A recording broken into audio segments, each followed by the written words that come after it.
മനുഷ്യപക്ഷത്ത് നിൽക്കുന്ന UDF-നകത്തുള്ള ഇടതുപക്ഷ കക്ഷികളുടെ എണ്ണം അതിന്റെ പകുതി പോലും LDF-നകത്തില്ല. മനുഷ്യപക്ഷത്ത് നിൽക്കുന്ന ഒരു രാഷ്ട്രീയ സമീപനമാണ് ഇടതുപക്ഷമെങ്കിൽ ലോകത്ത് സമീപകാലത്തുണ്ടായിരുന്ന ഒരു വലതുപക്ഷം കൂടെ ഈ സിംഗിൾ പോളാർ സിസ്റ്റത്തിനകത്ത് തകർന്നുപോയി, ഏകത്വ രാഷ്ട്രീയത്തിനകത്ത് തകർന്നുപോയി. നിങ്ങൾ മനസ്സിലാക്കണം, നമുക്കറിയാം ട്രംപ്, നെതന്യാഹു, ഇന്ത്യയിലേക്ക് വന്നാൽ നരേന്ദ്രമോദി, കേരളത്തിലേക്ക് വന്നാൽ പിണറായി വിജയൻ. ഈ ഒരു കാറ്റഗറിയെ നിങ്ങൾ എടുത്ത് പരിശോധിച്ചു നോക്കിയാൽ വലതുപക്ഷ രാഷ്ട്രീയത്തിന്റെ അന്താരാഷ്ട്ര തലത്തിൽ തന്നെയുള്ള ഒരു കൂട്ടായ്മ ഇവിടെയും ഉണ്ടായി. ഞാൻ നിങ്ങളോട് പറയട്ടെ, ഗസ ഒരു കേവലമായ ഒരു പേരല്ല, സമീപകാലത്തെ രാഷ്ട്രീയത്തിന്റെ ഒരു സംക്രിയമാണ്, ഏറ്റവും ചുരുക്കിയെടുക്കാവുന്ന ഒന്നാണ്. എന്താണ് ഗസ പറയുന്നത് എന്നറിയുമോ? ഈ 10-20 വർഷമായി സാമ്രാജ്യത്വ ലോകം, അമേരിക്കയടക്കം ഇസ്രായേൽ മീഡിയ അടക്കം പറഞ്ഞുകൊണ്ടിരുന്നത് ഇസ്ലാമോഫോബിയയെ കുറിച്ചാണ്, മുസ്ലിങ്ങൾ കാട്ടിക്കൂട്ടുന്ന അതിക്രമങ്ങളെ കുറിച്ചാണ്. പലയിടത്തും ഉണ്ടാകുന്ന മുസ്ലിം നാമധാരികളുടെ ഏറ്റവും ഭീകരമായ അക്രമത്തെ ഇസ്ലാമിനോട്, വിശുദ്ധ ഖുർആനിനോട്, ദീനീ പ്രചാരണത്തോട് ചേർത്ത് വെച്ചുകൊണ്ട് മുസ്ലിങ്ങൾ അപകടകാരികളാണ് എന്ന് പറയുന്ന ഒരു ഇസ്ലാമോഫോബിയ ലോകമാസകലം പരത്തിയതായിരുന്നു കഴിഞ്ഞ 20 കൊല്ലം. ഗസയിൽ ലോകം എത്തി നിൽക്കുമ്പോൾ അക്രമകാരികൾ ആര് എന്ന ചോദ്യത്തിന്റെ മറുപടി ഇസ്ലാമോഫോബിയ അല്ല. ലോകത്തിലെ ഏറ്റവും ഭീകരന്മാരായ, നിങ്ങൾ മനസ്സിലാക്കണം, ഒരിക്കൽ വിയറ്റ്നാമിനെതിരെ അമേരിക്ക നടത്തിയ യുദ്ധമുണ്ട്. ആ യുദ്ധം അവസാനിക്കുമ്പോൾ വിയറ്റ്നാമിന്റെ തെരുവിലൂടെ നഗ്നയായി ഓടിപ്പോകുന്ന ഒരു പെൺകുട്ടിയുടെ ചിത്രമുണ്ട്. ഇപ്പോഴും യൂട്യൂബിൽ നിങ്ങൾക്ക് കാണാം. ആ ചിത്രത്തിന്റെ മുമ്പിൽ 20 കൊല്ലം അമേരിക്ക തലകുനിച്ചു നിന്നു. ആ ചീത്തപ്പേര് മാറാൻ ഈ കേരളത്തിൽ കോഴിക്കോട്ടങ്ങാടിയിൽ പോലും നിൽക്കുന്ന മുസ്ലിം ചെറുപ്പക്കാരെ അമേരിക്ക സൗജന്യമായി അവിടെ കൊണ്ടുപോയി ആ നാട് കാണിച്ചു കൊടുത്തു. ഞങ്ങൾ അങ്ങനെയല്ല, ഞങ്ങൾ ഇത്തരം മോശക്കാരല്ല. 20 കൊല്ലം അമേരിക്ക പണിയെടുത്തു. എങ്കിൽ നിങ്ങൾ ഓർത്തോളൂ, ആധുനിക കാലത്ത് അമേരിക്കയും ഇസ്രായേലും ഒരു പെൺകുട്ടിയുടെ ചിത്രമല്ല, ആയിരക്കണക്കിന് 10,000-കണക്കിന് പിഞ്ചു പൈതങ്ങളുടെ ചിത്രം. ഇനിയുള്ള നാളുകളിൽ ലോകത്ത് ആരാണ് അക്രമകാരികൾ എന്ന് പറഞ്ഞുകൊണ്ടേയിരിക്കും. അമേരിക്ക പ്രചരിപ്പിക്കുന്ന, ഇസ്രായേൽ പ്രചരിപ്പിക്കുന്ന, സാമ്രാജ്യത്വ ശക്തികൾ പ്രചരിപ്പിക്കുന്ന ഇസ്ലാമോഫോബിയയുടെ അന്ത്യം കൂടിയാണ് ഗസ എന്ന് പറയുന്നത്. ഒരു തമാശ നിങ്ങൾ ആലോചിച്ചു നോക്കണം. എന്താണെന്ന് അറിയുമോ? അഫ്ഗാൻ. ഈ അഫ്ഗാൻ എന്ന് പറയുന്ന ഒരു രാജ്യവുമായി ബന്ധപ്പെട്ട് ഇന്ത്യയിലെ കമ്മ്യൂണിസ്റ്റുകൾ അടക്കം, കാരണം റഷ്യ അഫ്ഗാനെതിരെ സമരം ചെയ്തിട്ടുണ്ട്, ഇന്ത്യയിലെ കമ്മ്യൂണിസ്റ്റുകൾ അടക്കം പ്രചരിപ്പിച്ച ഒരു വാക്കെന്തെന്നറിയുമോ? താലിബാൻ. ഒക്കെ പേടിയാണ്. ഞാൻ കണ്ണൂരില് ആദ്യമായിട്ട് മത്സരിക്കാൻ ചെന്നപ്പോ എന്നെ കുറിച്ച് പി ജയരാജൻ പറഞ്ഞ ഒരു ആക്ഷേപം എന്തായിരുന്നു അറിയോ? ചുരമിറങ്ങി വന്ന താലിബാൻ എന്നാണ്. താലിബാൻ എന്ന് പറഞ്ഞാൽ ഭീകരന്മാർ അല്ലേ? എന്നാൽ നിങ്ങൾക്കറിയുമോ, കഴിഞ്ഞ ആഴ്ചയിൽ അമേരിക്ക താലിബാന്റെ മുമ്പിൽ അല്ലെങ്കിൽ അഫ്ഗാന്റെ മുമ്പിൽ ഒരു റിക്വസ്റ്റ് വെച്ചു. ഒരു സിംഗിൾ പോർട്ട്, ഒരു പോർട്ട് ഞങ്ങൾക്ക് ഓപ്പറേറ്റ് ചെയ്യാൻ തരുമോ എന്നാണ്. അവര് പറഞ്ഞു നോ. ആരായി അഫ്ഗാൻ? അഫ്ഗാൻ ഭരിക്കുന്നത് താലിബാനാണ്. നിങ്ങൾക്കറിയുമോ, താലിബാനുമായി വളരെ പതുക്കെ രഹസ്യമായി ഇന്ത്യ നിരന്തരം ബന്ധപ്പെടുകയാണ്. പലതരത്തിൽ കഴിഞ്ഞ ഒരാഴ്ച മുമ്പ് താലിബാന്റെ മന്ത്രി ഇന്ത്യയിൽ വന്നു. നിങ്ങൾ അദ്ദേഹത്തെ കണ്ടിട്ടുണ്ടാവും, വേഷമൊക്കെ നിങ്ങൾ കണ്ടിട്ടുണ്ടാവും. എന്നിട്ട് അയാൾ മോദിയോട് പറയാണ്, എന്റെ പത്രസമ്മേളനത്തിൽ ഒറ്റ പെണ്ണുങ്ങൾ ഇരിക്കാൻ പാടില്ല. ആ ഏത് പെണ്ണുങ്ങള്? പത്രപ്രതിനിധികളായി പെണ്ണുങ്ങൾ പാടില്ല. താലിബാൻ എന്ന് പറയുന്ന മൃഗീയമായ ചിന്താഗതികൾ വെച്ചു പുലർത്തുന്ന ഒരാളെ കൊണ്ടുവന്ന് ഇന്ത്യ ഗവൺമെന്റ് പെണ്ണുങ്ങളില്ലാത്ത പത്രസമ്മേളനം നടത്തി കാണിച്ചു, കീഴടങ്ങിയിട്ട്. ഞാൻ ചോദിക്കട്ടെ ഇവിടുത്തെ കമ്മ്യൂണിസ്റ്റുകളോട്, കഴിഞ്ഞ 2 ദിവസം മുമ്പ് മീഡിയ വണ്ണിൽ നടക്കുന്ന ചർച്ചയിൽ CPM-ന്റെ പ്രതിനിധി അനിൽ എന്ന് പറയുന്ന വക്കീല്, അയാൾ മീഡിയ വണ്ണിന്റെ പ്രതിനിധി വിളിക്കാൻ താൻ താലിബാനാണ്. നിങ്ങൾ ആലോചിച്ച് നോക്കണം. അമേരിക്ക വർഷങ്ങളായി താലിബാൻ എന്ന് വിളിക്കുന്ന മുസ്ലിം വിരുദ്ധതയുടെ പ്രതീകമായി കണ്ടിരുന്ന, എന്നാൽ അവസാനം അഫ്ഗാന്റെ ഭരണം താലിബാന് കൊടുത്ത അതേ വാചകം, അമേരിക്കൻ സാമ്രാജ്യത്വം വിളിക്കുന്ന അതേ വാചകം ഇവിടുത്തെ CPM-കാർ വിശ്വാസി എന്ന നിലക്ക് നിൽക്കുന്ന ഒരു മുസ്ലിമിനെ ആക്ഷേപിക്കാൻ വിളിക്കുന്ന വാക്കാണ് താലിബാൻ. നിങ്ങൾ മനസ്സിലാക്കണം. ആ താലിബാന്റെ മുമ്പിൽ സുക്കൂത്താണ് അമേരിക്ക. ആ താലിബാന്റെ മുമ്പിൽ സുക്കൂത്താണ് ഇന്ത്യൻ ഗവൺമെന്റ്, മോദി ഗവൺമെന്റ്. ഒരു പോർട്ടിന് വേണ്ടി താലിബാൻ അഫ്ഗാൻ ഒരു തന്ത്രപ്രധാനമായ പ്രദേശമാണ്, അവിടേക്ക് വേണ്ടി നിൽക്കുകയാണ്. അപ്പോഴാണ് ഈ ഇവിടുത്തെ എരണം കെട്ട സഖാക്കൾ ഇസ്ലാമോഫോബിയുടെ ഭാഗമായി ഇവിടുത്തെ മുസ്ലിങ്ങളെ വിളിക്കാൻ ശ്രമിക്കുന്നത് താലിബാൻ എന്ന്. നിങ്ങൾ എവിടെയാണ് വ്യത്യാസം എന്നറിയാനുള്ള ഒരു തീവ്ര ശ്രമത്തിന്റെ ഭാഗമാണ് ഞാനിത് പറയുന്നത്. എവിടെയാണ് ഇവിടുത്തെ സാമ്രാജ്യത്വവും, ഇവിടുത്തെ വലതുപക്ഷ രാഷ്ട്രീയവും, ഇവിടുത്തെ RSSഉം, ഇവിടുത്തെ മോദി രാഷ്ട്രീയവും, ഇവിടുത്തെ CPM-കാരനും വ്യത്യസ്തമാകുന്നത് എന്ന് നിങ്ങളൊന്ന് പറഞ്ഞു തരണം. നിങ്ങൾ എങ്ങനെയാണ് ഇത് വിളിക്കുന്നത് എന്നൊന്ന് പറഞ്ഞു തരണം. കഴിഞ്ഞ ആഴ്ചയിൽ ഞാൻ പറഞ്ഞല്ലോ, ഈ അജിത് ഡോവല് രഹസ്യമായി അഫ്ഗാനുമായി സംസാരിച്ചുകൊണ്ടേയിരിക്കുകയാണ്, താലിബാനുമായി സംസാരിച്ചുകൊണ്ടേയിരിക്കുകയാണ്. എന്നിട്ട് പരസ്യമായി താലിബാനെ ഇന്ത്യയിലേക്ക് കൊണ്ടുവരികയും ചെയ്യുന്നു. ഞാൻ ഒരൊറ്റ കാര്യം വിടുന്ന CPM-കാരോട് പറയട്ടെ, സാമ്രാജ്യത്വം എന്ന് പറയുന്ന അമേരിക്ക നിങ്ങൾക്ക് വിഷയമല്ല.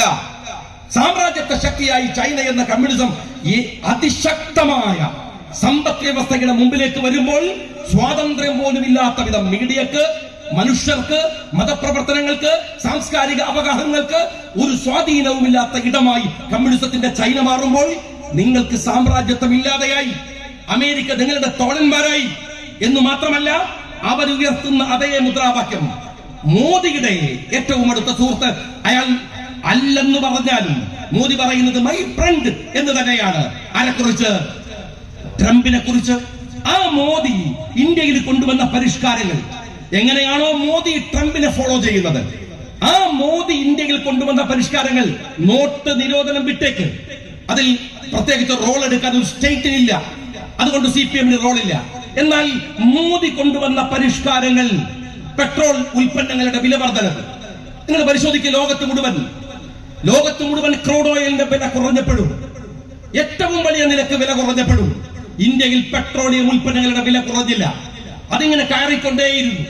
പെട്രോൾ മോട്ടോർ ബൈക്കുകൾ തള്ളിയിട്ടും കാറും തീയിട്ടും പ്രകടനം നടത്തിയ സുരേന്ദ്രനെ പോലെയുള്ള BJP-കാർ നിശബ്ദരായിരിക്കുമ്പോൾ അവർ നിൽക്കട്ടെ. കാര്യമെന്തേ? അവർ BJP-കാരാണ്. അത്രക്ക് വിവരമേ ഉണ്ടാവാൻ സാധ്യതയുള്ളൂ. എന്നാൽ CPM-കാരോട് ഞാൻ ചോദിക്കട്ടെ, സെൻട്രൽ ഗവൺമെന്റ് വർദ്ധിപ്പിക്കുന്ന വില, ആ വിലയെ കുറക്കാൻ ഉമ്മൻചാണ്ടി ഗവൺമെന്റ് എടുത്ത ഒരു സമീപനം ഈ കഴിഞ്ഞ 10 കൊല്ലത്തിനിടയിൽ ഒരിക്കൽ പോലും നിങ്ങൾ എടുക്കാതെ, സെൻട്രൽ ഗവൺമെന്റ് വില വർദ്ധിപ്പിക്കുന്ന പെട്രോളിയം ഉൽപ്പന്നങ്ങളുടെ കൂടെ ഗ്യാസിന്, പെട്രോളിന്, ഡീസലിന്, മണ്ണെണ്ണക്ക്, സകലമാന പെട്രോളിയം ഉൽപ്പന്നങ്ങൾക്കും മെഴുകുതിരിക്ക് പോലും നിങ്ങള് ഇവിടെ വില വർദ്ധിപ്പിച്ചു എന്നത് നിങ്ങൾ സെൻട്രൽ ഗവൺമെന്റിന് കൊടുത്ത ഇൻഡയറക്റ്റ് ആയ പിന്തുണയായിരുന്നു. തീരുന്നില്ല. GST കൊണ്ടുവന്നു സെൻട്രൽ ഗവൺമെന്റ്, നോട്ട് നിരോധനം പോലെ. അതേപോലെ ആ GST കൊണ്ടുവരുമ്പോൾ ഇതാ അലി സാഹിബിന്റെ കൂടെ നിയമസഭയിൽ ഞാനും ഉണ്ടായിരുന്നതാണ്. അന്ന് തോമസ് ഐസക് ധനകാര്യമന്ത്രിയാണ്. ഞങ്ങളൊക്കെ പറഞ്ഞു അബദ്ധമാണ്, ഇത് പിൻവലിക്കാനുള്ള ശ്രമം അല്ലെങ്കിൽ സഹകരിക്കാതിരിക്കാൻ കേരളത്തിന് ശ്രമിക്കാൻ ശ്രമിക്കുമോ? എന്നാൽ അന്ന് തോമസ് ഐസക് നിയമസഭയിൽ നടത്തിയ പ്രസംഗമുണ്ട്. GST കേരള സ്റ്റേറ്റിന്റെ സാമ്പത്തിക നിലയെ മെച്ചപ്പെടുത്തുമെന്നതുകൊണ്ട് അതിന്റെ കൂടെ നിൽക്കുകയാണ്. സെൻട്രൽ ഗവൺമെന്റ് കൊണ്ടുവന്ന GST-യെ നിങ്ങൾ അംഗീകരിച്ചു, പോകട്ടെ. എന്നാൽ അതൊരു അബദ്ധമാണ് എന്ന് തിരിച്ചറിഞ്ഞ് വ്യവസ്ഥകളോടെ GST-യിൽ നിന്ന് കഴിഞ്ഞ ഒരു മാസം മുമ്പ് സെൻട്രൽ ഗവൺമെന്റ് പുറകോട്ട് വന്നു. അങ്ങനെ പുറകോട്ട് വന്നപ്പോ ആദ്യം ലേഖനം എഴുതിയത് തോമസ് ഐസക്കാണ്. ഇത് അബദ്ധമാണ്. ഏതബദ്ധം?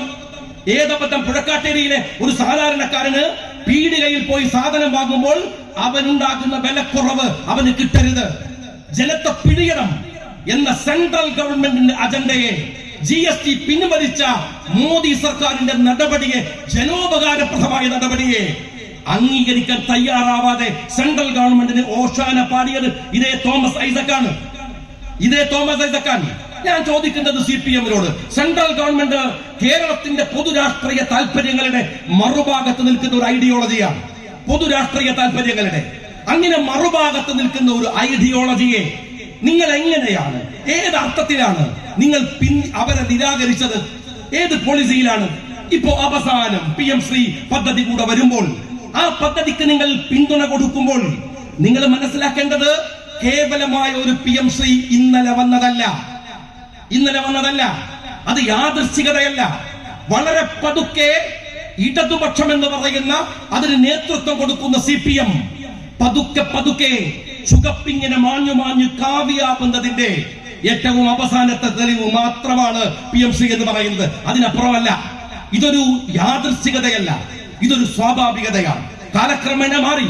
ഇവിടുത്തെ ഓരോ തെരുവ് CPM-കാരന്റെ നാവിൽ നിന്നും അമേരിക്ക ശത്രുതയിൽ നിന്ന് ഇറങ്ങിപ്പോയി, ഇസ്രായേൽ ശത്രുതയിൽ നിന്ന് ഇറങ്ങിപ്പോയി.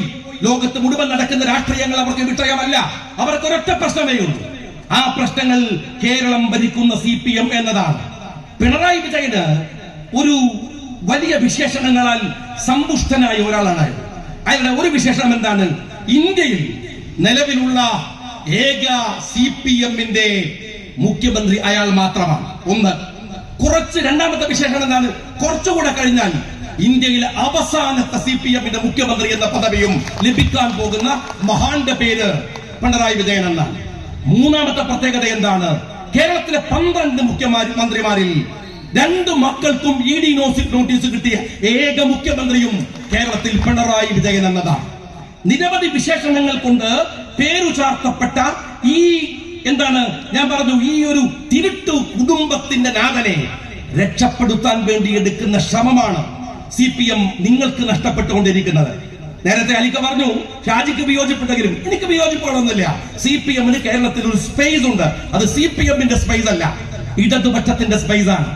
ആ സ്പേസ് CPM പോയത് കൊണ്ട് ഇല്ലാതാവുമെന്ന് അലിക്ക വിചാരിക്കരുത് എന്നാ ഞാൻ പറയുന്നത്. CPM ഇല്ലാതെയാവുക എന്നത് ചരിത്രപരമായ ഒരു രാജ്യത്തിന്റെ ഉത്തരവാദിത്തമാണ്. പക്ഷെ ഇവിടെ ഇടതുപക്ഷം ഉണ്ടാകും. അതിന്റെ തെളിവാണ് CPI എന്ന് പറയുന്ന ഒരു കക്ഷിയുടെ മുമ്പിൽ മുട്ടുമടക്കി വാലുചുരുട്ടി പിണറായി വിജയൻ തിരിച്ചോടിയത്. ഇടതുപക്ഷം കേരളത്തിൽ ഉണ്ട് എന്നതുകൊണ്ടാണ്. പിണറായി വിജയൻ ഇടതുപക്ഷമല്ല, CPI ഇടതുപക്ഷമാണ്. കേരളത്തിൽ ഒരുപടി ഇടതുപക്ഷങ്ങളുണ്ട്. UDF-ന്റെ കൂടെയുണ്ട് ഇടതുപക്ഷം. വികാരങ്ങളുള്ള RMP ഉണ്ട്, CMP ഉണ്ട്, RSP ഉണ്ട്, നിരവധി ഇടതുപക്ഷങ്ങളുണ്ട്. ആ ഇടതുപക്ഷ മനസ്സ് കേരളത്തിൽ ഇപ്പോഴുമുണ്ട്. പക്ഷെ അത് പിണറായി വിജയൻ രൂപീകരിച്ചെടുത്ത വലതുപക്ഷ രാഷ്ട്രീയത്തിന്റെ ഒന്നല്ല. ഞാൻ നിങ്ങളോട് ചോദിക്കട്ടെ, എനിക്ക് യാതൊരു മനസ്താപവും പിണറായി വിജയന്റെ മകൾക്ക് ED നോട്ടീസ്, മകന് ED നോട്ടീസ് എന്നൊക്കെ പറയുമ്പോ നിയമസഭയുടെ പുറത്തല്ലേ ഇരിക്കുന്നത്? ഒരു മനസ്താപവും ഇല്ല. ഇതവിടെ ഞാൻ പറഞ്ഞ പോലെ അലിക്കുണ്ട്. 2018 കേരള നിയമസഭയിൽ വെച്ച് മുഖ്യമന്ത്രിയുടെ മുഖത്ത് നോക്കിയിട്ട് അങ്ങയുടെ മകൾക്ക് കരിമണൽ കർത്തയുടെ ഓഫീസിൽ നിന്ന് പണം വരുന്നുണ്ട്, അങ്ങയുടെ മകൾ കള്ളിയാണ് എന്ന് പറയാൻ എനിക്ക് കഴിഞ്ഞിട്ടുണ്ട് എന്നതുകൊണ്ട് എനിക്ക് ചാരിതാർത്ഥ്യമുണ്ട്. അതിന്റെ ദുരിതമൊക്കെ ഒരുപാട് അനുഭവിച്ചിട്ടുണ്ട്. അതൊന്നും ഒരു പ്രശ്നമൊന്നുമല്ല. അതൊക്കെ ഒരു പൊതുപ്രവർത്തനത്തിൽ സ്വാഭാവികമായ കാര്യങ്ങളാണ്. പക്ഷേ ഞാൻ പറയട്ടെ, അത് പറയാൻ കഴിഞ്ഞിട്ടുണ്ട്. എന്നാൽ ഇപ്പോഴത്തെ അവസ്ഥ എന്താണ്? മകന്റെ പേരിൽ വന്നിരിക്കുന്ന പുതിയ ആരോപണം നിങ്ങൾ ഇതൊക്കെ മായ്ച്ചു കളയാണെന്ന് വിചാരിക്കരുത്. പറയാൻ ഒരുപാട് വിഷയങ്ങളുണ്ട്. അതാണ് ഇപ്പോഴത്തെ ഒരു പ്രശ്നം. പുതിയത് വന്നിട്ട് ഇതിങ്ങനെ മാഞ്ഞു പോകുന്നു എന്ന് വിചാരിക്കരുത്. നിങ്ങളുടെ മകന്റെ പേരിൽ വന്ന പ്രശ്നത്തെ നിങ്ങൾ പത്രത്തിൽ അഡ്രസ് ചെയ്ത് എന്താ അറിയുന്നത്? പത്രത്തിൽ അഡ്രസ് ചെയ്താണ് പത്രക്കാരെ കാണുമ്പോൾ പിണറായി വിജയൻ പറയാൻ, എന്റെ മകൻ സാധുവാണ്, അവന് ക്ലിഫ് ഹൗസിൽ എത്ര മുറിയുണ്ടെന്ന് പോലും അറിയില്ല. അതിനാണോ ED നോട്ടീസ് അയച്ചത്? ക്ലിഫ് ഹൗസിൽ എത്ര മുറിയുണ്ട് നിനക്ക് അറിയാത്തോണ്ടോ ED നോട്ടീസ് അയച്ചത്? ഞങ്ങളുടെ ചോദ്യം ക്ലിഫ് ഹൗസിൽ എത്ര മുറിയുണ്ട് എന്നല്ല, അവിടെ നിങ്ങൾ കാലിത്തോടുത്തുണ്ടോ എന്നുള്ളതല്ല, അവിടെ നിങ്ങൾ അർമാദിക്കുന്നുണ്ടോ എന്നുള്ളതല്ല. ഞങ്ങളുടെ ചോദ്യം നിങ്ങളുടെ മകന് കിട്ടിയ ED നോട്ടീസിന്റെ അടിസ്ഥാനം എന്താണ്? അത് നിങ്ങളൊന്ന് പറ. അതിന് പിണറായി വിജയൻ പറഞ്ഞ മറുപടി എന്താണോ? എന്റെ മകന്റെ പേരിൽ എനിക്ക് അഭിമാനമുണ്ട്. സഖാവ് പിണറായി വിജയൻ, നിങ്ങളുടെ മകന്റെ പേരിൽ നിങ്ങൾ എന്തിന്റെ പേരിലാണ് അഭിമാനിക്കുന്നത്?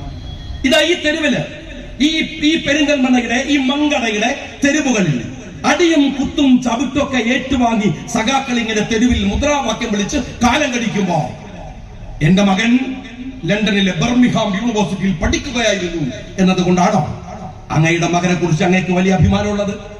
അതുകൊണ്ടാണ് അങ്ങേക്ക് അഭിമാനമുള്ളത്? കയ്യും വെട്ടും കാലും വെട്ടും, നോക്കി നിന്നാൽ തലയും വെട്ടും എന്നൊക്കെ പറഞ്ഞിട്ട് ഈ രാജ്യത്തിലെ ജയിലുകൾ സഖാക്കൾ നിറക്കുമ്പോൾ കയ്യും കെട്ടി നോക്കി നിൽക്കുകയായിരുന്നു മകൻ എന്നതിന്റെ പേരിലാണോ അങ്ങയുടെ മകന്റെ പേരിൽ അഭിമാനമുള്ളത്? ആണോ?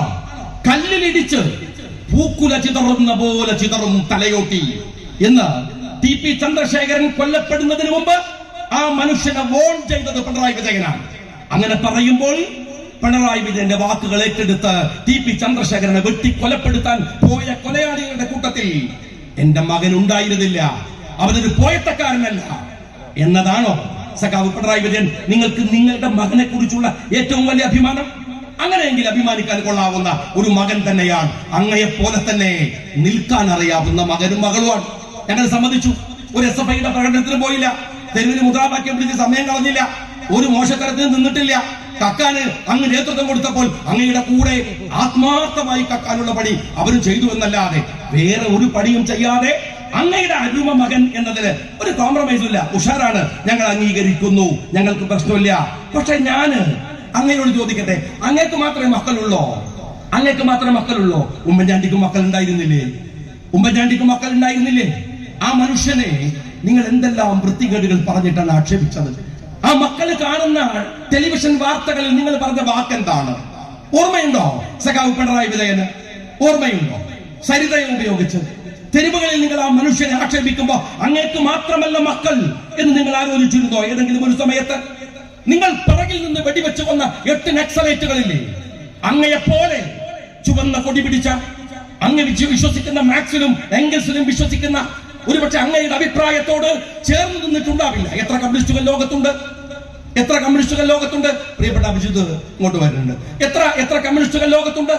എത്ര ആളുകളുണ്ട്? ആ കമ്മ്യൂണിസ്റ്റ് പ്രത്യയ ശാസ്ത്രത്തിന്റെ കൂടെ നിൽക്കുന്ന, ഒരുപക്ഷെ സത്യസന്ധമായ കമ്മ്യൂണിസം പറയുന്ന ഈ പറയുന്ന നക്സലൈറ്റുകൾ, ആ നക്സലൈറ്റുകളിൽ ഞാൻ നിങ്ങളോട് ചോദിക്കട്ടെ, 8 പേരെ വെടിവെച്ചു കൊല്ലുമ്പോ സഖാവ് പിണറായി വിജയ, നിങ്ങൾക്ക് ആ 8 പേർക്ക് മക്കൾ ഉണ്ടായിരുന്നില്ലേ? ടി.പി. ചന്ദ്രശേഖരന് മകനുണ്ടായിരുന്നില്ലേ? അപ്പോഴൊന്നും നിങ്ങൾക്ക് മക്കളുടെ പേരിലുള്ള അഭിമാനമോ അല്ലെങ്കിൽ മക്കളെ കുറിച്ചുള്ള ചിന്താഗതിയോ ഉണ്ടായിരുന്നില്ലേ? ഇതെന്താ നിങ്ങൾ പറയാത്തത്? ഇനി ഞാൻ ചോദിക്കട്ടെ, നിങ്ങളുടെ മകൾക്ക്, നിങ്ങളുടെ മകനും മകൾക്കും ഒക്കെ ഈടിയുടെ നോട്ടീസ് ലഭിക്കുന്നു എന്നതിന്റെ പേരിൽ, അല്ലെങ്കിൽ അച്ഛന്, നിങ്ങൾക്കൊക്കെ അതിനുള്ള സംവിധാനങ്ങളുണ്ട്, അച്ഛന് ഈ മകൾക്ക് ഇഡി നോട്ടീസ്, മകന് ഇഡി നോട്ടീസ്, അച്ഛന് ലാവലി നോട്ടീസ്, മകന്റെ അമ്മോഷന് എന്താണ് ക്യാമറ വെച്ചതിന്റെ പേരിലുള്ള നോട്ടീസ്. ഈ നോട്ടീസ് എല്ലാം കൂടി ഒരു കുടുംബത്തില് ഒരു പരസ്പരം നിങ്ങൾക്ക് മാത്രം വരിക. എന്റെ പ്രിയപ്പെട്ട പിണറായി വിജയൻ, അങ്ങയുടെ ക്ലിഫ് ഹൗസിന്റെ അഡ്രസ് കേരളത്തിലെ മുഖ്യമന്ത്രി എന്ന നിലക്ക് അങ്ങേക്ക് അനുവദിച്ച വീട്ടിൽ താമസിക്കുന്നതിന്റെ അഡ്രസ്സാണ്. കുടുംബ വകയായിട്ട് നിങ്ങൾക്ക് കിട്ടിയതല്ല, ഞങ്ങളുടെ എല്ലാവരുടെയും അഡ്രസ്സാണ്. ആ അഡ്രസ്സിലേക്കാണ് മകന്റെ പേരിൽ ഇഡി നോട്ടീസ് വന്നത്. അതുകൊണ്ടാണ് ഞാൻ ചോദിച്ചത്, ഇതെന്ത് ഫാമിലിയാണ് എന്ന്. നമ്മൾ തിരുട്ട് ഫാമിലി എന്ന് കേട്ടിട്ടുണ്ട് തമിഴ്നാട്ടിലൊക്കെ, അല്ല തിരുട്ട് ഗ്രാമം. എന്നാൽ ആദ്യമായിട്ടാണ് തിരുട്ട് ഫാമിലിയെ നമ്മൾ നേരിട്ട് കാണുന്നത്. അതാ ഞാൻ പറഞ്ഞ, മോന് നോട്ടീസ്, അമ്മക്ക് അല്ല എന്താണ് മകൾക്ക് നോട്ടീസ്, അച്ഛന് ലാവലിന്റെ ഒരുപാട് നോട്ടീസ്, മോന്റെ മരുമോഷന്റെ നോട്ടീസ്. അത് പറഞ്ഞപ്പോ അത് ഇവിടുത്തെ മീഡിയക്കാരുടെ ഒരു തമാശ എന്താണെന്ന് വെച്ചാൽ, ഞാൻ തിരുട്ട് ഫാമിലി എന്ന് പറഞ്ഞു. 24 ന്യൂസിന്റെ ശ്രീകണ്ഠൻ നായർ, അയാൾ പിറ്റേ ദിവസം രാവിലെ എക്സ്ക്ലൂസീവ് ന്യൂസ് ആണ്, ഷാജി മുഖ്യമന്ത്രിയുടെ കുടുംബത്തെ ആക്ഷേപിച്ചു. മിസ്റ്റർ ശ്രീകണ്ഠൻ നായർ, നിങ്ങൾ പത്രപ്രവർത്തകരാണെങ്കിൽ ഞാൻ ചോദിക്കട്ടെ, ഞാൻ ലീഗിന്റെ സംസ്ഥാന സെക്രട്ടറിയാണ്, ഞാൻ എങ്ങനെ ഈ ആക്ഷേപിക്കല്? ഞാൻ ആരോപണം ചോദിച്ചാണ്. ആക്ഷേപം ഒന്നും മനസ്സിലായില്ല. രാജ്യത്തിന്റെ മുഖ്യമന്ത്രിയാണ് ഈ ശ്രീകണ്ഠൻ നായർ. ഒരിക്കൽ TV പറയുന്നത് ഞാൻ കേട്ടു, ഞാൻ മുഖ്യമന്ത്രിയെ വിജയഠാവെന്നാണ് വിളിക്കൽ. നിങ്ങൾ വിജയഠാവെന്ന് വിളിച്ചോ, പക്ഷെ അയാൾ എനിക്ക് അമ്മായിന്റെ മോനൊന്നുമല്ല, അയാൾ മുഖ്യമന്ത്രിയാണ്. നിങ്ങൾ എന്ത് വിളിച്ചോ, നിങ്ങൾ താങ്ങിക്കോ, ആ താങ്ങിയ പണിയെടുത്തോ, നിങ്ങളൊക്കെ മീഡിയക്ക് അപമാനമുള്ള പണി നിങ്ങൾ എടുത്തോ. പക്ഷേ ഞങ്ങൾ പറയുന്നത്, അയാൾ കേരളത്തിന്റെ മുഖ്യമന്ത്രിയാണ്. ആ മുഖ്യമന്ത്രി കട്ടാൽ കള്ളൻ മുഖ്യമന്ത്രി എന്ന് വിളിക്കൂ. മുഖ്യമന്ത്രിയുടെ മകള് കട്ടാൽ മകന്റെ അച്ഛൻ, നിങ്ങളും അത് നോക്കണം ഞങ്ങൾ പറയും. അത് മുഖ്യമന്ത്രി ആയതുകൊണ്ടാണ്. രാജ്യത്ത് എത്ര കളവെടുക്കുന്നുണ്ട്, ആരെല്ലാം മോഷ്ടിക്കുന്നുണ്ട്, ഞങ്ങൾ അവരൊന്നും പറയാൻ പോണില്ലല്ലോ. ഞങ്ങളുടെ നികുതി പണം കൊണ്ട് താമസിക്കുന്ന ക്ലിഫ് ഹൗസിന്റെ അഡ്രസ്സിൽ നിങ്ങളുടെ മകന്റെ പേരിൽ നോട്ടീസ് വന്നാൽ ചോദിച്ചിരിക്കും പിണറായി വിജയൻ. നിങ്ങളെ കാണുമ്പോൾ മുട്ടുപറിച്ച് മൂത്രമൊഴിച്ചുകൊണ്ട് DYFIക്കാരുണ്ടാവും. ആ കൂട്ടത്തിൽ ഞങ്ങളെ പെടുത്തരുത്. ഞങ്ങൾ ചോദിക്കും. ഞാൻ ചോദിക്കുന്നത്, ഇത് വന്നു ഈ തിരുട്ട് ഫാമിലിയെ കുറിച്ച് പറഞ്ഞപ്പോ എന്താണ് അത് നോട്ടീസ്? എന്നാ ശ്രീകണ്ഠൻ നായർ പറയുന്നു, ഇതൊരു തിരുട്ട് ഫാമിലി എന്നല്ല ഞാൻ പറഞ്ഞത്. എന്നാൽ CPM ഒരു തിരുട്ട് പാർട്ടിയായി മാറിയിരിക്കുകയാണ്. ആരാണോ കക്കാത്തത്? എല്ലാവരും കക്കുകയാണ്. മന്ത്രിമാരാവുന്ന എവിടെയോ കിടക്കണ മെസ്സിന്റെ പേരിൽ ഇവരെ അടിച്ചു മാറ്റാണ് ഇവിടെ. മെസ്സിന്റെ പേരിൽ. അപ്പൊ അത്രമാനം മെസ്സിന്റെ പേരിൽ കക്കാം. ദേവസ്വം ബോർഡിന് അതിന്റെ മന്ത്രിന്റെ പേരിൽ സ്വർണ്ണം അടിച്ചു മാറ്റാം. എന്തെല്ലാം ആരോഗ്യമന്ത്രിക്ക് മാസ്ക് വിൽക്കാം. നാട്ടിൻ പുറത്തുള്ള സഖാക്കള് കിണ്ടി മുളാമി വിൽക്കുന്നതിന് നിങ്ങൾ അവരെ കുറ്റം പറഞ്ഞിട്ട് വല്ല കാര്യമുണ്ടോ? ഓരോരുത്തർക്ക് പറ്റിയോലല്ലേ കക്കുക. നിങ്ങൾ കഥനാവ് കക്കുന്നു, ഒരു കിണ്ടി മുളാമി കേൾക്കണു, പോലെ വഴിയിലുള്ള മാല പിടിച്ചു പറിക്കണം, അതല്ലേ ഉള്ളത്. മുനീർ സാഹിബ് ഞാൻ പറഞ്ഞൊരു തമാശ ഉണ്ട്. ഭാഗ്യത്തിനാണ് സുവർണ ക്ഷേത്രം കേരളത്തിൽ ആവാതിരുന്നത്. ഈ മുഖ്യമന്ത്രിയുടെ കാലത്ത് അത് ചെമ്പു ക്ഷേത്രമായി പോകുമായിരുന്നു പറഞ്ഞത്. അത് ഈ രാജ്യത്ത് നിങ്ങളെ വിശ്വസിക്കാൻ പറ്റണില്ലല്ലോ. എന്തൊരു കള്ളന്മാരോടോ, നിങ്ങൾ ആരെ വിടാത്തത്? എല്ലാവരെയും കക്കുകയാണ്. ഞാനൊരു ദിവസം പറഞ്ഞു, ഈ വിശ്വാസവും മതവും തമ്മിലുള്ള വ്യത്യാസം എന്താ? ഞങ്ങള് മതം ഒരു കാനേഷുമാരിയാണ്. മുസ്ലിം എന്നതൊരു കാനേഷുമാരി കണക്കാണ്, ജാതി എന്നതൊരു കാനേഷുമാരി കണക്കാണ്. അതേസമയത്ത് വിശ്വാസം വേറെയാണ്. ഇപ്പൊ ഞാൻ പറയാം, വാസവനെ ദേവസ്വം ബോർഡിന്റെ ചുമതല ഏൽപ്പിക്കാൻ കാരണം എന്താണ്? അയാൾ ഹിന്ദു എന്നുള്ള ആൾക്കാർ. പക്ഷെ വാസവൻ വിശ്വാസിയല്ല. വിശ്വാസിയല്ലാത്തതിന്റെ ഒരു പ്രശ്നം കാര്യങ്ങള് അയാൾക്ക് കരുവന്നൂർ ബാങ്കിൽ നിന്ന് പൈസ അടിച്ചു മാറ്റുന്ന അതേ ലാഘവത്തിൽ ഗുരുവായൂർ അമ്പലത്തിനും ശബരിമലയിലും അയാൾ പഠിച്ചടിച്ചു മാറ്റും. കാരണം എന്താണ്? അയാൾക്കൊരു പ്രശ്നമില്ല. അതേസമയത്ത് ഒരു വിശ്വാസിയായ ക്രിസ്ത്യാനിയാണ് ദേവസ്വം ബോർഡ് ഏൽപ്പിച്ചെങ്കിലും പേടിയാണ്. ഒരു വിശ്വാസി ഒരു മതത്തിന്റെയും ഒരു അന്യായമായ ഒരു ഇടപെടൽ ഒരു വിശ്വാസിയും പോകില്ല, ആരും പോകില്ല. അപ്പൊ നിങ്ങൾക്കത് പ്രശ്നമില്ല. നിങ്ങൾക്ക് കരുവന്നൂർ ബാങ്കും ഗുരുവായൂർ അമ്പലവും ശബരിമല ക്ഷേത്രവും ഒക്കെ ഒരുപോലെയാണ്. അങ്ങനെയുള്ള എല്ലാം അടിച്ചു മാറ്റുന്ന ഞാൻ ഒരു കാര്യങ്ങളോട് പറയുന്നത്, കക്കുകയോ മുക്കുകയോ നക്കുകയോ എന്തൊക്കെയോ നിങ്ങൾ ചെയ്യും, പക്ഷേ അത് ജനങ്ങൾ തിരിച്ചറിഞ്ഞോളൂ. പക്ഷെ അത് വേറെ വിഷയമാണ്. അതല്ല സഖാവേ PMശ്രീയിലെ പ്രശ്നം. അതല്ല PMശ്രീയിലെ പ്രശ്നം. PMശ്രീയിലെ പ്രശ്നം എന്താണെന്ന് വെച്ചാല് അതൊരു കേവല രാഷ്ട്രീയ സമീപനമോ തീരുമാനമോ അല്ല. ഞാൻ നേരത്തെ പറഞ്ഞ പോലെ വലതുപക്ഷ രാഷ്ട്രീയത്തിലേക്കുള്ള ഇടതു ലേബലുള്ള ഒരു പാർട്ടിയുടെ വ്യതിയാനമാണ്. അത് നിങ്ങൾ മനസ്സിലാക്കണം.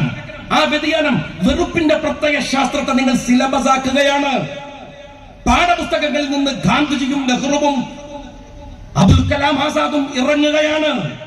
സവർക്കറും ഹെഡ്ഗേവാറും കയറുകയാണ്. ഇത് ചെറിയ വിഷയമാണോ? ഇതേതെങ്കിലും തരത്തിലുള്ള ചെറിയ പൊളിറ്റിക്കൽ ഇഷ്യൂ ആണ് എന്ന് നിങ്ങൾ വിചാരിക്കുന്നുണ്ടോ? ഒരൊറ്റ കാര്യം സഖാക്കൾ കരുതിക്കോളൂ.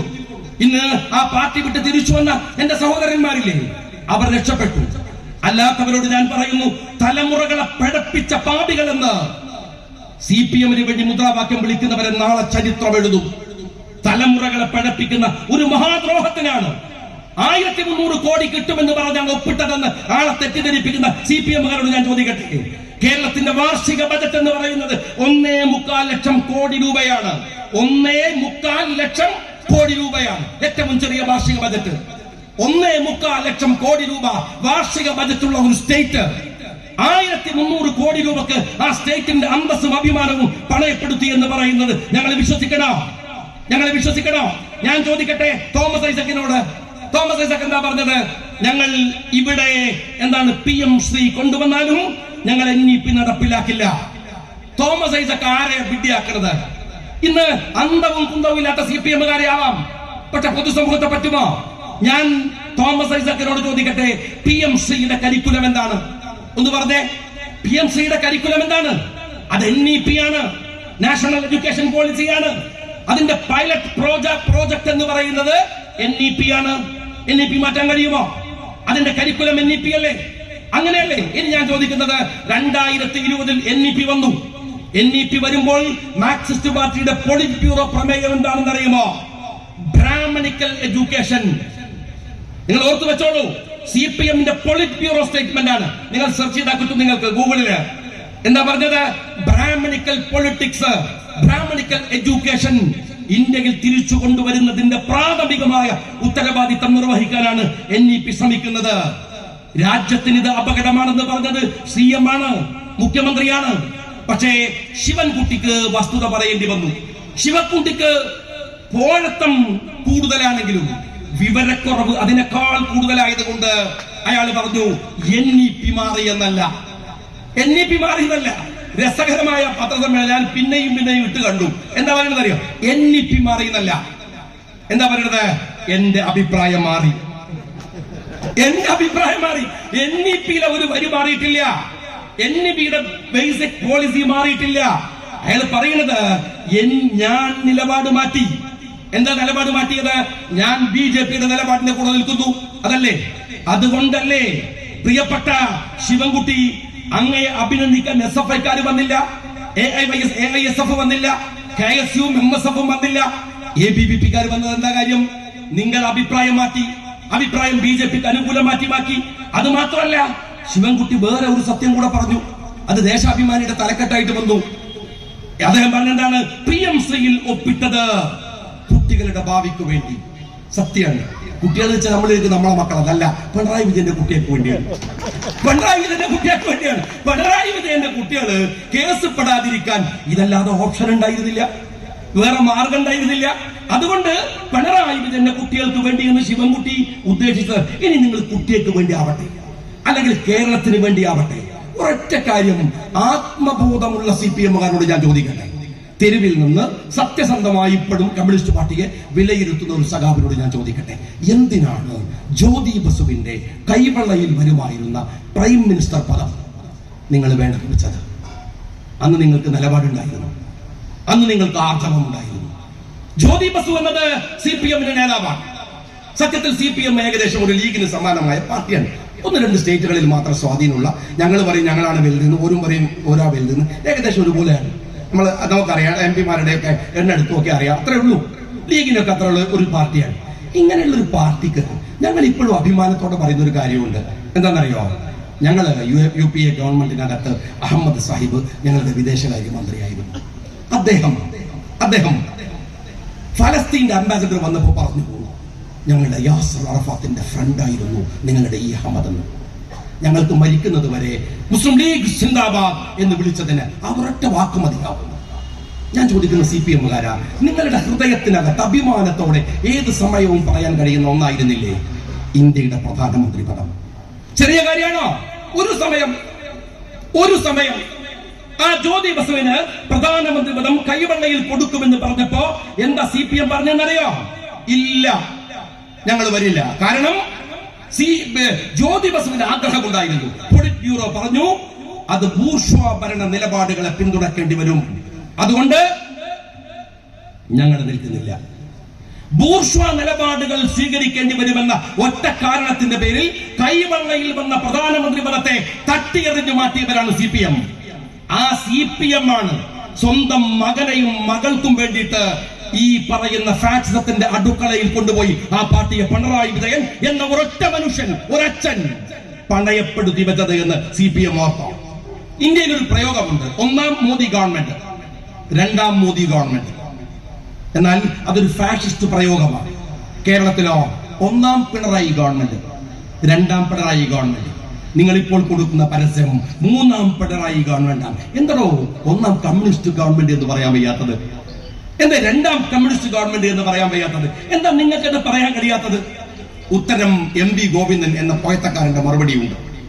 MV ഗോവിന്ദൻ പത്രക്കാരോട് പറഞ്ഞു, നിങ്ങൾ എന്താ വിചാരിച്ചത് ഞങ്ങൾ അധികാരത്തിൽ വന്നാൽ കമ്മ്യൂണിസം നടപ്പിലാക്കുന്നതാണ്? പിന്നെ എന്ത് തേങ്ങ നടപ്പിലാക്കുന്ന വിചാരിച്ചിട്ട് ഞങ്ങളെ മുദ്രാവാക്യം വിളിച്ച് നിങ്ങളുടെ വേക്കിൽ കുറെ ആൾക്കാർ നടക്കുന്നത്? ഗോവിന്ദൻ എന്താ വിചാരിച്ചത്? ഞങ്ങൾക്ക് അറിയാം നിങ്ങൾ കമ്മ്യൂണിസം ഒന്നും കൊണ്ടുവരാൻ വരുന്നവരല്ല, നിങ്ങൾ അത്യാവശ്യം അടിച്ചു മാറ്റാൻ വരുന്നവരാണ്. ഇപ്പൊ മനസ്സിലായില്ലേ? ഞങ്ങൾക്ക് അറിയാം. പക്ഷെ MV ഗോവിന്ദൻ നിങ്ങൾ എന്താ വിചാരിച്ചത്? ഞങ്ങളതൊക്കെ വിട്ടേക്ക്.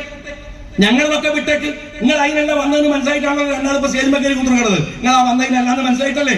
അത് മനസ്സിലായി, നാട്ടുകാർക്കൊക്കെ മനസ്സിലായി. പക്ഷേ ഞാൻ ചോദിക്കുന്നത്, ഗോവിന്ദൻ എന്താ വിചാരിച്ചത്? നിങ്ങൾ കേട്ടിട്ടുണ്ടോ? തമിഴ്നാടിന്റെ മുഖ്യമന്ത്രി പറഞ്ഞു 2000 കോടിയല്ല 10,000 കോടി തരാമെന്ന് പറഞ്ഞാലും ഞങ്ങള് ഈ നാട്ടിൽ PM ശ്രീ പദ്ധതി നടപ്പിലാക്കാൻ സമ്മതിക്കില്ല. സ്റ്റാലിന് പേടിയില്ല. കാരണം എന്താ അറിയോ? മക്കൾ അധ്വാനിച്ചിട്ടാ ജീവിക്കണത്, ഞമ്മടിച്ചിട്ടല്ല. അതുകൊണ്ട് സ്റ്റാലിന് പേടിയില്ല.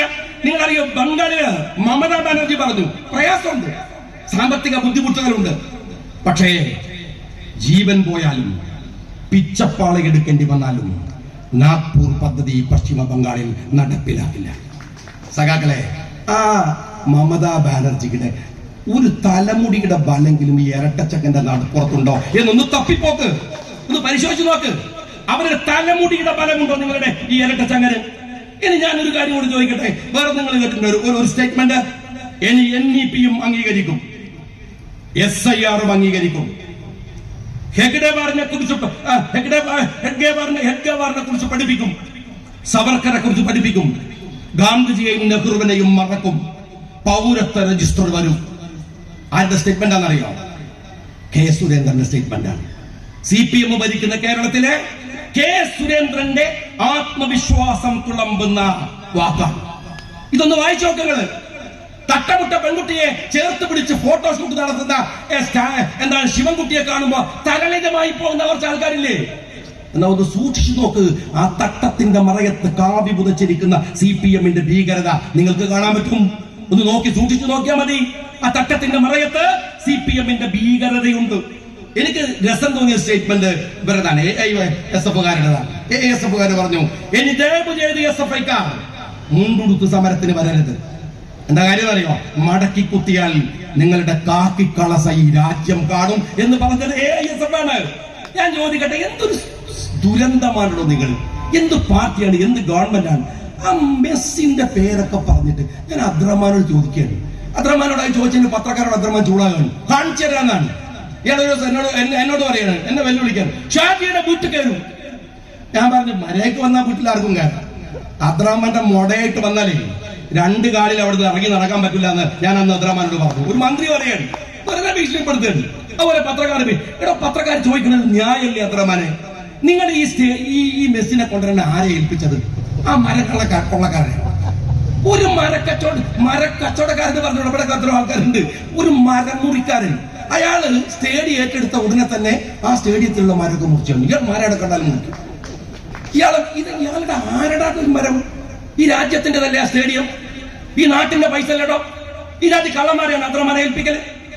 നിങ്ങൾക്ക് കള്ളന്മാരല്ലാതെ ആരെയും കിട്ടൂലേ?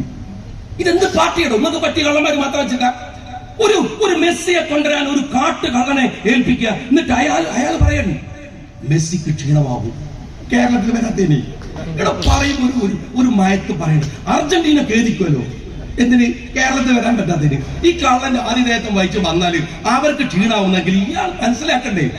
എന്നിട്ട് മെസ്സിനെ ഞാൻ ഭീഷണിപ്പെടുത്താൻ സാധ്യതയുണ്ട്. അരിവൻ ഈ വിടുവായം പറയുന്നത് കേട്ട് ഒരു ഗവൺമെന്റ് നിൽക്കുക, ആളുകളെ ഭീഷണിപ്പെടുത്തുക. എന്തൊരു സർക്കാരാണ്? ഞാൻ നീട്ടുന്നില്ല. അപ്പൊ നേരത്തെ അലിക്ക പറഞ്ഞു, നാളെ അലിക്ക കാര്യമായിട്ട് പോവാണ് നിയമസഭയില്. നിങ്ങൾ ആലോചിച്ച് നോക്കൂ, എന്തൊരു പോക്കിലുള്ള ഒരു ഇടങ്ങാർ ആലോചിച്ച് നോക്കുക.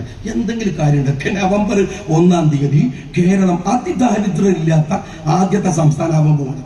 നിങ്ങൾ ആലോചിച്ച് നോക്ക്, കേരളത്തിലെ റേഷൻ കാർഡിൽ നേരത്തെ അലിക്ക പറഞ്ഞു, റേഷൻ കാർഡില് വെള്ള, നീല, ചുവപ്പ്, മഞ്ഞ, അതിൽ 3 കാർഡുകൾ നമ്മൾ ഉപയോഗിക്കുന്നുണ്ട്.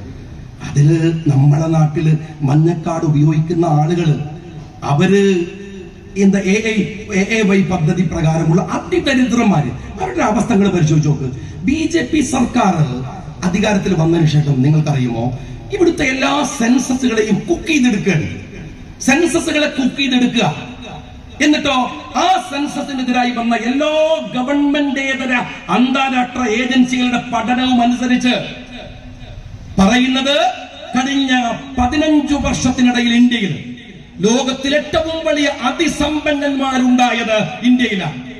ലോകത്തിലെ ഏറ്റവും മനുഷ്യ സമൂഹം ദാരിദ്ര്യത്തിലേക്ക് കൂപ്പുകുത്തിയ ഏറ്റവും താഴെ തട്ടിലുള്ളവരും ഇന്ത്യയിലാണ്. സമ്പന്നരും പാവപ്പെട്ടവരും തമ്മിൽ അന്തരമുള്ള ലോകത്തിലെ അപൂർവ രാജ്യങ്ങളിലൊന്ന് ഇന്ത്യയാണ്. ഇത് ലോകത്തിലെ അന്താരാഷ്ട്ര ഏജൻസികളുടെ പഠനമാണ്.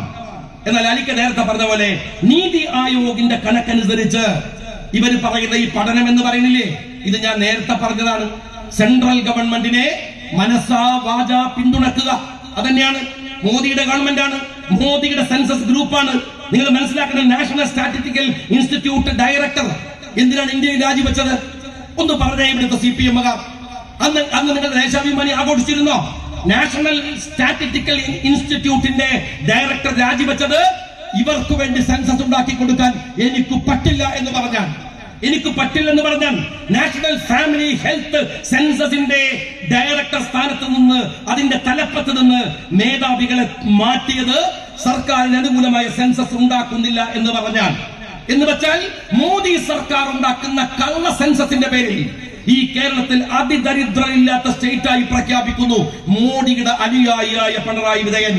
ഞാൻ ഒറ്റ കാര്യം ചോദിക്കട്ടെ, 5,29,000 മഞ്ഞക്കാർഡുകൾ ഇപ്പോഴുണ്ട്. 5,29,000. നിങ്ങൾ പറയുന്നത് എന്നാൽ 64,000 ആളുകൾ, 4,006 പേരെ അതിദരിദ്രരുള്ളൂ എന്നാണ്.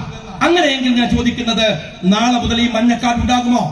പാവങ്ങൾക്ക് കൊടുക്കുന്ന 5 ലക്ഷത്തിലധികം ആളുകൾക്ക് കൊടുക്കുന്ന അരി എനിക്ക് കൊടുക്കുമോ? നിങ്ങള് ഒറ്റ കാര്യം നാളെ സംഭവിക്കാൻ പോണത് എന്താ അറിയങ്ങള്? നാളെ കേരളത്തിലെ 5 ലക്ഷത്തി ചില്ലാനം അതിദരിദ്രരായ ആളുകൾക്ക് പിണറായി വിജയൻ സ്ഥാനക്കയറ്റം കൊടുക്കുകയാണ്. എന്താ സ്ഥാനക്കയറ്റം? അവർ നാളെ മുതൽ ദരിദ്രരായി അറിയപ്പെടും. അതിദരിദ്രർ എന്ന പേര് ഓർക്കില്ല. വേറെ യാതൊരു മാറ്റം ഇവിടെ സംഭവിക്കാൻ പോണില്ല.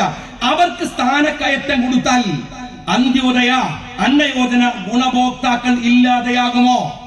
എന്റെ ചോദ്യം അതാണ്. കേരളത്തിൽ 233 രൂപ ദിവസക്കൂലി കിട്ടുന്ന ആശാ വർക്കർമാരടക്കം കേരളത്തിലെ അതിദാരിദ്ര്യ പട്ടികയിലാണ്. അവന്റെ സ്റ്റാറ്റസ് നാളെ മുതൽ മാറ്റുമോ? നാളെ മുതൽ മാറ്റുമോ? ഇനി ഒന്ന് ഞാൻ ചോദിക്കട്ടെ, നിങ്ങളുടെ സെൻസസിൽ പറയുന്ന ഒരു കാര്യമുണ്ട്. 1,00,000 നേരത്തെയുള്ള സെൻസസ് മോദി വരുന്നതിന് മുമ്പ് 1,16,000 ആദിവാസി കുടുംബങ്ങൾ എന്ന് വെച്ചാൽ 4,58,000 ആദിവാസികൾ. അവർ അതിദരിദ്രരാണ്. എന്നാൽ പിണറായി വിജയൻ പറയുന്നത് 6,400 പേരെ ആദിവാസികളിൽ അതിദരിദ്രരുള്ളൂ. ഈ കണക്ക് ഞാൻ നിങ്ങളോട് പറയട്ടെ. നിലമ്പൂരിൽ പോണ്ട, നിങ്ങളൊന്ന് വയനാട്ടിൽ വാ. ഞാൻ വയനാട്ടുകാരനാണ്.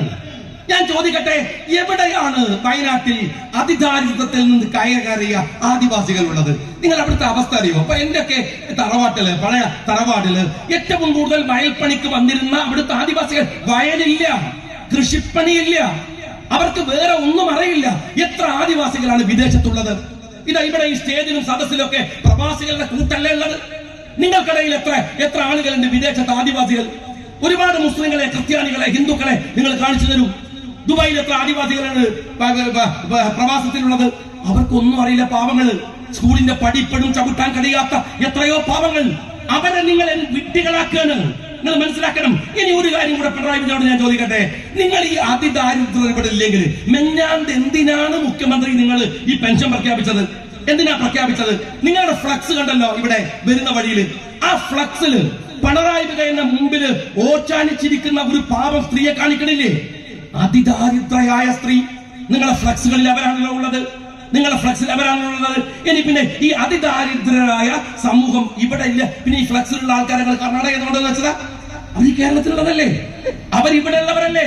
ഞാൻ നിങ്ങളോട് ചോദിക്കുന്നത്, റോഡിൽ കാണുന്ന, ബസ് സ്റ്റാൻഡിൽ കാണുന്ന, റെയിൽവേ സ്റ്റേഷനിൽ കാണുന്ന, ഈ തെരുവിലെ ബെഞ്ചുകളിൽ കിടന്നുറങ്ങുന്ന ഈ പാവങ്ങൾ നാളെ മുതൽ കേരളത്തിൽ ഉണ്ടാവില്ലേ? ഭക്ഷണത്തിന് വേണ്ടി കൈനീട്ടുന്ന ഈ സങ്കട കാഴ്ചകൾ നവംബർ 1 കഴിഞ്ഞാൽ കേരളത്തിൽ നിന്ന് അസ്തമിച്ചു പോകുമോ? അതല്ലെങ്കിൽ ഇനി ഒരു കാര്യം ഞാൻ ചോദിക്കട്ടെ. നമ്മൾ പറയാ നാളെ മുതൽ, ഒരാൾ പറയാ രാവിലെ രാത്രി വീട്ടിൽ നിന്ന് ഭാര്യയോടും മക്കളോടൊക്കെ, നാളെ മുതൽ ഞാൻ ബെൻസിൽ യാത്ര ചെയ്യുകയാണ്. നേരം വെളുത്തിട്ട് നോക്കുമ്പോൾ മുറ്റത്ത് ഓട്ടോറിക്ഷ തന്നെയാണ്. എന്താ കാര്യം? ഓന്റെ കയ്യിൽ ഓട്ടോറിക്ഷയിലൂടെ ഓൻ സ്വപ്നം കണ്ടിട്ട് കാര്യമുണ്ടോ? നിങ്ങൾ അതിദാരിദ്ര്യം ഇല്ലാതെ പ്രഖ്യാപിച്ചിട്ടുണ്ട്. ഒരു പ്രഖ്യാപനം കൊണ്ട് മാറ്റാൻ കഴിയുന്നതാണോ കേരളത്തിലെ ദരിദ്ര മനുഷ്യരുടെ ജീവിതാവസ്ഥ? ഒരു മനുഷ്യന്റെ ജീവിതാവസ്ഥ മാറ്റാൻ കഴിയുമോ? പിന്നെ പിണറായി വിജയൻ ആരെ വിഡ്ഢിയാക്കാൻ പോണത്? ഇനി ഒന്ന് ഞാൻ ചോദിക്കട്ടെ, നിങ്ങൾ ഈ പിച്ചക്കാരെ മുഴുവൻ കർണാടകയെ കൊണ്ടെടുക്കുമോ? കർണാടകയെ കൊണ്ടേ തള്ളുവോ? അങ്ങനെ തള്ളിയാൽ അവർ തിരിച്ചു വരില്ലേ? നിങ്ങൾ ഈ അതിർത്തിയിൽ മുഴുവൻ ഒരു പണിയില്ലാത്ത CPM ഗുണ്ടകളെ വെച്ചോ ഇങ്ങോട്ട് വരാതിരിക്കാൻ? അങ്ങനെയാണോ നിങ്ങളുടെ പ്ലാൻ? ഈ മനുഷ്യരെവിടെയാണ്? ഇനി ഒരു കാര്യം കൂടെ ഞാൻ പറയട്ടെ. നിങ്ങളുടെ പാർട്ടിയിൽ ഒരുപടി ആളുകൾ കഴിഞ്ഞ 10 വർഷം കൊണ്ട് അതിസമ്പന്നന്മാരായിട്ടുണ്ട്. പക്ഷെ മറുപക്ഷത്ത് അതിദരിദ്രരായ ഒരുപാട് മനുഷ്യന്മാരുണ്ട്. അവരെ കാണണമെങ്കിൽ പിണറായി വിജയ റോട്ടുമിൽ ഇറങ്ങി നടക്കണം. 150 വണ്ടി മുമ്പിലും 150 വണ്ടി ബാക്കിലുമായിട്ട് ഖജാന കൊണ്ടുപോകുന്ന പോലെ നടക്കുന്ന നിന്റെ മുഖ്യമന്ത്രിക്ക് മനുഷ്യന്റെ വേദന അറിയില്ല, പ്രയാസം അറിയില്ല. എത്ര വണ്ടിയിലെ അകമ്പടിയിലാ പോണത്? ഈ സാധാരണക്കാരൻ നിങ്ങൾ കണ്ടിട്ടില്ല. ഉമ്മൻചാണ്ടി അറിയാം നിങ്ങൾക്ക്. ആക്ഷേപിച്ചു, പരിഹസിച്ചു, വേദനിപ്പിച്ച് നിങ്ങൾ തകർത്ത് കളഞ്ഞ മനുഷ്യനെ ഞങ്ങൾക്കൊക്കെ അറിയാം, അലിക്കാക്കൊക്കെ അറിയാം. നമ്മൾ നിന്നിട്ട് കാല് ക്ഷീണിച്ചാലും ആ മനുഷ്യൻ കാലിങ്ങനെ താങ്ങി പിടിച്ചു നിൽക്കും. പാവപ്പെട്ടവന്റെ തോളത്ത് കൈവച്ച് അവന്റെ മുറിവുകളിൽ ചേർത്ത് നിന്ന് അവന്റെ വേദന തന്റെ നെഞ്ചകത്തേക്ക് ആവാഹിച്ചെടുത്ത ഒരു മനുഷ്യൻ. അറിയാങ്ങള് ഒരു മാസ്ക് പോലും ഇടണമെന്ന് ഞങ്ങൾ നിർബന്ധിച്ചാൽ മാത്രം വിടും. അയാൾക്ക് മനുഷ്യന്റെ സങ്കടം അറിയാം, അയാൾക്ക് രാജ്യത്തെ ദാരിദ്ര്യത്തിന്റെ വില അറിയാം, അയാൾക്ക് മനുഷ്യന്റെ പട്ടിണി അറിയാം. കാരണം അയാൾ മനുഷ്യരുടെ കൂടെയാണ്.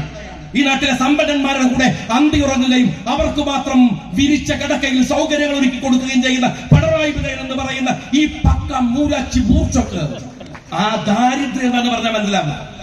വിശപ്പ് എന്താന്ന് പറഞ്ഞാൽ മനസ്സിലാകുമോ? എന്തെങ്കിലും മനസ്സിലാകുമോ? അവനവന്റെ മക്കൾക്ക് വേണ്ടിയിട്ട് കട്ടുണ്ടാക്കിയ മുതൽ കൊണ്ട് ഈ രാജ്യത്തിലെ ജനങ്ങൾക്ക് വില പറയാമെന്ന് പിണറായി വിജയൻ വിചാരിക്കുന്നുവെങ്കിൽ നിങ്ങളുടെ സ്വപ്നങ്ങളുടെ അന്ത്യമാണ് കേരളത്തിൽ വരുന്ന 2 തെരഞ്ഞെടുപ്പുമെന്ന് ഉറച്ചു വെച്ചോളൂ. ഞാൻ പുഴക്കാട്ടിലെ ജനങ്ങളോട് പറയട്ടെ, നിങ്ങളുടെ വോട്ട് നിങ്ങളുടെ വാർഡിലെ ഒരു സ്ഥാനാർത്ഥിക്ക് മാത്രം ഉള്ളതല്ലെന്നാണ് ഞാൻ ആകെ പറഞ്ഞ ഒരു രാഷ്ട്രീയം. അതിന് അന്താരാഷ്ട്ര പരിപ്രേക്ഷ്യമുണ്ട്. ആ പരിപ്രേക്ഷ്യത്തിൽ നിന്നുകൊണ്ട് ആ വോട്ടുകൾക്കുള്ള ഒരു രാഷ്ട്രീയമുണ്ട്. നമ്മൾ UDF ആയി നിൽക്കുമ്പോൾ ഞാൻ പറഞ്ഞല്ലോ, ഗാന്ധിജിയുടെ, നെഹ്റുവിന്റെ, അബുൽ കലാം ആസാദിന്റെ പാകിയെടുത്ത മനുഷ്യത്വത്തിന്റെ അത് കേരളത്തിന്റെ ഒരു അതിർത്തിയിലല്ല, നിങ്ങളുടെ വാർഡിൽ മാത്രമല്ല, ഇന്ത്യ എന്ന ഭൂഖണ്ഡത്തിലുമല്ല. ലോകത്ത് മുഴുവൻ എവിടെയും മനുഷ്യൻ വേദനിച്ചാൽ അവന്റെ സങ്കടങ്ങൾ ഏറ്റെടുക്കാൻ കഴിയുന്ന ഇന്ത്യ എന്ന് പറയുന്ന സംസ്കാരത്തെ ചേർത്ത് വെക്കുന്ന ഒരു രാഷ്ട്രീയമാണത്. ആ രാഷ്ട്രീയത്തെ അങ്ങനെ ഉൾക്കൊള്ളാൻ കഴിയുമ്പോഴാണ് നിങ്ങളുടെ തെരഞ്ഞെടുപ്പിന്റെയും വിജയം സാധ്യമാവുക എന്ന് അഭിപ്രായപ്പെട്ടുകൊണ്ട് അഭിവാദ്യങ്ങൾ നിർത്തുന്നു.